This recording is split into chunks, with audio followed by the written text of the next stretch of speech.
Gracias por seguir con nosotros.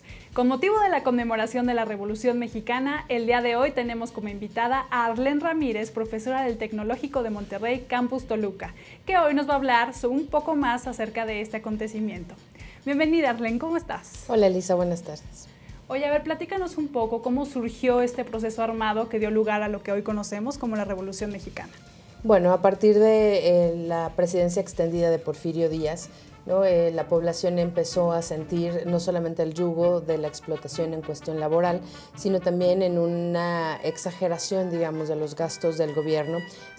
Ya Porfirio Díaz empezó a tener al final de su gobierno un gasto elevadísimo en varias obras que finalmente dejaron un legado importante, pero había una polarización de la riqueza y de las clases sociales que empezó a mermar el tejido social. Okay. A ver, recuérdanos, dos personajes importantes, Porfirio Díaz y Francisco I. Madero. ¿Cuál fue el papel que conformaron en esta revolución? Bueno, Porfirio Díaz es la causa, ¿no?, de la revolución. Gracias a Porfirio Díaz es que o a la dictadura instaurada por Porfirio Díaz, que todo este movimiento se desencadenó. Y yo diría que Francisco I. Madero es una de las causas del movimiento, es el primer presidente después de Porfirio Díaz que constituye un proyecto de nación mucho más democrático de inicio. Perfecto.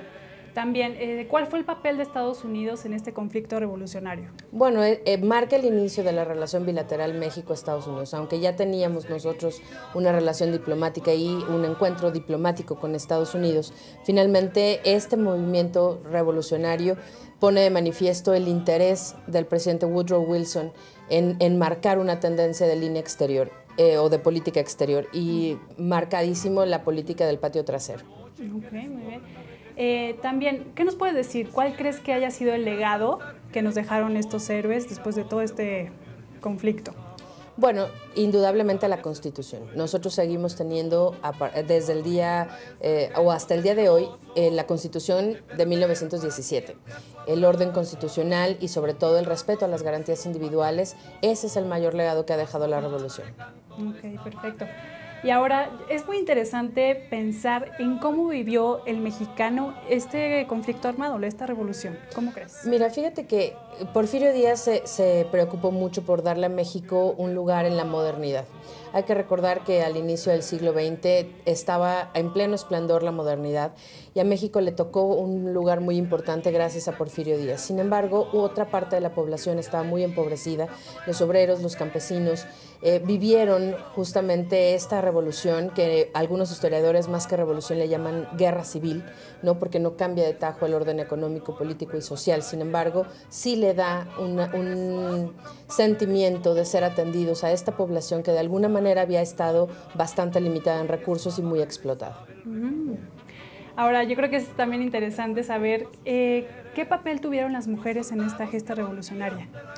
Bueno, el papel de la mujer fue determinante, ¿no? Una aliada incondicional no solamente de las tropas revolucionarias, sino también en la parte intelectual, movimientos sociales que poco se conocen y que han sido fundamentales en el desarrollo de una sociedad y de un grupo, ¿no?, estratégico en la cuestión intelectual también.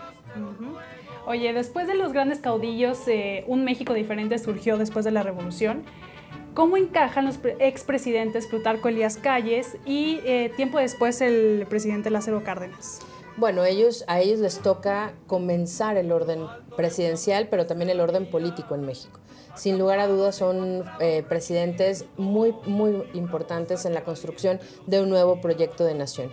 Cuando termina la Revolución Mexicana, no termina y empieza el orden que tenemos hoy en día.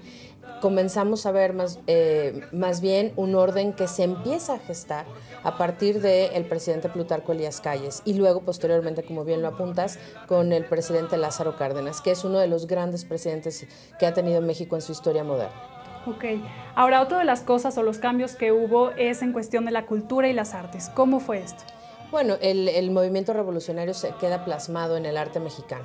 Nosotros vemos el surgimiento de lo mexicano, ¿no?, a partir de la revolución, más que en otras ocasiones o previo a eso, que estaba muy afrancesado y que de alguna manera estaba buscando un momento o un lugar y un espacio. El arte en México surge como esa mexicaneidad a partir de la revolución. Muy interesante.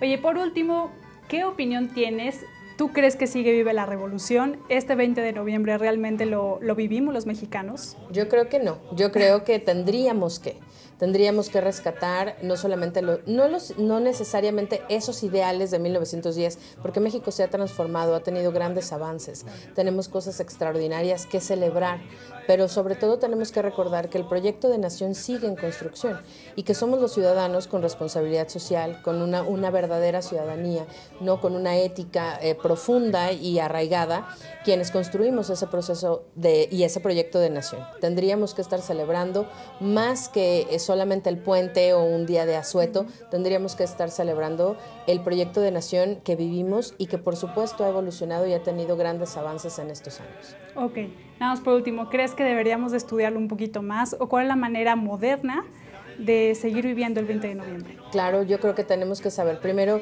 de dónde venimos para saber hacia dónde vamos. Tenemos que leer más, tenemos que promover y provocar en los niños y en los jóvenes una lectura crítica, ¿no?, de los eventos históricos, no solamente quedarnos con lo del salón de clases, sino evidentemente tener ese deseo de investigar, de leer, de conocer por qué somos el país que somos en este momento. Muy bien, pues muy interesante. ¿Nos puedes dar tu contacto, tu correo para que nos platiques más? Claro que sí, es arleneru@itesum.mx y en Twitter me pueden seguir en @arleneru.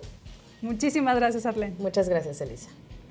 Si conoces a alguien que esté realizando un impacto positivo en la sociedad, no dudes en escribirnos a noticias@kwtv.com.mx. Muchas gracias por habernos acompañado. Los esperamos mañana a las 21:30 horas para otra emisión de KW Noticias. Hasta pronto.